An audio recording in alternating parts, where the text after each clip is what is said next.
नमस्कार मित्रों, जय माता दी। नवरात्रि के दिनों में अगर आपको यह संकेत मिलते हैं तो समझ जाना कि आपके घर में माता दुर्गा पधार चुकी हैं। मित्रों, नवरात्रि के इन 9 दिनों में हम अपने घर पर कलश की स्थापना करके माता रानी की पूजा आराधना करते हैं एवं उनका आशीर्वाद प्राप्त करते हैं। हमारे शास्त्रों में ऐसे कुछ संकेतों का वर्णन हमें मिलता है जो कि माता रानी के आपके घर में होने के सबूत देते हैं। साथ ही नवरात्रि में यह संकेत बताते हैं कि माता दुर्गा आपसे बहुत प्रसन्न है और स्वयं आपके घर में आ चुकी हैं। इन संकेतों को आप अपने घर में ज़रूर चेक कर सकते हैं। नवरात्रि के 9 दिनों में हमें सच्ची भक्ति से माता रानी की पूजा उपासना करनी चाहिए और साथ ही गलत कर्मों को करने से बचना चाहिए, क्योंकि इस समय गलत कर्म करने से चैतन्य होने के कारण माता रानी हमें उस कर्म का बुरा परिणाम भी तत्काल दिखाती हैं, हमें दंडित भी करती हैं। नवरात्रि के पूरे 9 दिन हमें पूर्ण रूप से सात्विक विचार से रहना चाहिए। हमें 9 दिनों तक छल कपट ईर्ष्या और द्वेष का परित्याग कर देना चाहिए, क्योंकि जिस व्यक्ति के विचार शुद्ध एवं आचरण पवित्र होते हैं, माता दुर्गा उन्हीं के घर आती हैं। माता दुर्गा जिस घर में भी आती हैं उस घर को तीर्थों से भी ज़्यादा पवित्र एवं शुद्ध कर देती हैं।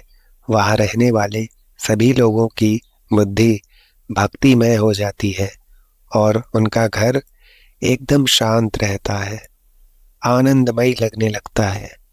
तो आप भी अपने घर में यह अवश्य चेक करिएगा। अगर यह संकेत आपको मिलने लगे तो समझ जाना कि माता रानी आपके घर में आ चुकी हैं। मित्रों, आइए हम उन कुछ संकेतों के विषय में जानते हैं जिससे हमें यह पता चलता है कि माता रानी हमारे यहाँ आ चुकी हैं। लेकिन मित्रों, अगर आप हमारे चैनल पर नए हो तो हमारे चैनल को सब्सक्राइब अवश्य कर लीजिएगा। मित्रों, पहला संकेत है बार बार गौ माता का आपके घर पर आना। जिस घर में माँ दुर्गा रहती हैं उस घर में उनकी बहन कामधेनु उनकी सेवा के लिए, उनके दर्शनों के लिए बार बार उस घर के द्वार पर आती ही है और ये घर के आसपास ही घूमती रहती है। दूसरा संकेत है मधुमक्खी का घर में आना। जी हाँ मित्रों, मधुमक्खी को माँ दुर्गा का स्वरूप कहा गया है।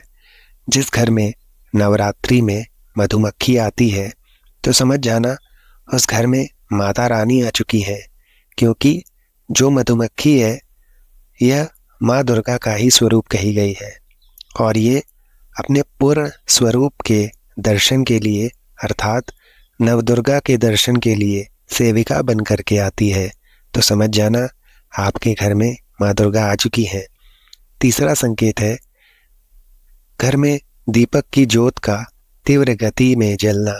जी हाँ, अगर आपने अपने घर में माता रानी की प्रसन्नता के लिए, भक्ति प्राप्त करने के लिए ज्योति स्थापित करके रखी है और अगर ज्योति की लौ अचानक से तीव्र गति से जल रही है या जो धूप बत्ती आपने जलाई है उसने ओम की आकृति बनने लगे तो समझ जाना ज्योति के समक्ष स्वयं माता रानी खड़ी है और आपको भी अंतरात्मा से माता रानी के होने का एहसास होने लगेगा।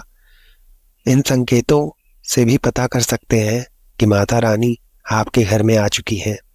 चौथा संकेत है नवरात्रि में दीपक की बाती में फूल का बनना। अगर आपके दीपक की बत्ती में अचानक से फूल बनने लगे तो समझ जाना नवदुर्गा माता आपके ऊपर बहुत प्रसन्न है, आपके ऊपर पूर्ण रूप से अपनी कृपा बरसा रही है और माता रानी आपके घर में आ चुकी हैं। आपके सभी कष्टों को दूर करके माता रानी इस लोक से फिर जाएंगी, अर्थात आपके घर से जाएंगी। दोस्तों, पांचवा संकेत ये है कि बार बार घर में अगर काली चींटी निकलने लगे, अगर काली चींटी समूह में निकल रही है और रास्ता काट रही है, तो समझ जाना माता रानी आ चुकी हैं और आपकी सभी प्रकार की इच्छा को पूरा करके ही जाएंगी। ये माता लक्ष्मी के होने का एहसास कराता है। छठा संकेत है, अचानक घर में मनमोहक सुगंध आने लगे। ये संकेत बहुत ही ज़्यादा बड़ा संकेत है। मित्रों, अगर आपको अपने घर में अचानक से इत्र, परफ्यूम, मोगरे जैसी या कोई अन्य मनमोहक सुगंध आने लगे, तीव्र सुगंध, ठंडी हवा चलने लगे, तो समझ जाना माता रानी आपके घर आ चुकी हैं और आपको ऐसा एहसास आपको करा रही हैं, तो तुरंत आप समझ जाना कि माँ जगदम्बा आपके घर पर ही हैं। आप उनको मन ही मन प्रणाम करना। तो इन संकेतों से भी आप पता कर सकते हैं कि माता रानी आपके घर में आ चुकी हैं। मित्रों, सातवां संकेत है, फटे कपड़े पहने अगर कोई याचक आपके द्वार पर आ जाए, तो समझ जाना माता रानी आपके द्वार पर याचक बन कर के आई है। नवरात्रि में यदि कोई याचक आपके घर पर आए, तो उसे भूल कर भी खाली हाथ मत जाने देना, क्योंकि स्वयं माता रानी परीक्षा लेने के लिए हमारे घर में याचक बन करके आ जाती हैं। क्योंकि ईश्वर अपने भक्तों की परीक्षा लेने के लिए धरती पर स्वयं आते हैं। आप उस याचक को पेट भर के भोजन करवाएं, उसे कुछ दक्षिणा भी अवश्य दें और उसके बाद उसे विदा करें। तो मित्रों, ये थे कुछ ऐसे संकेत जिन्हें मिलने पर हम ये मान लेते हैं कि हमारे घर पर स्वयं माता रानी मौजूद है। बोलो सच्चे दरबार की जय। जय माता दी।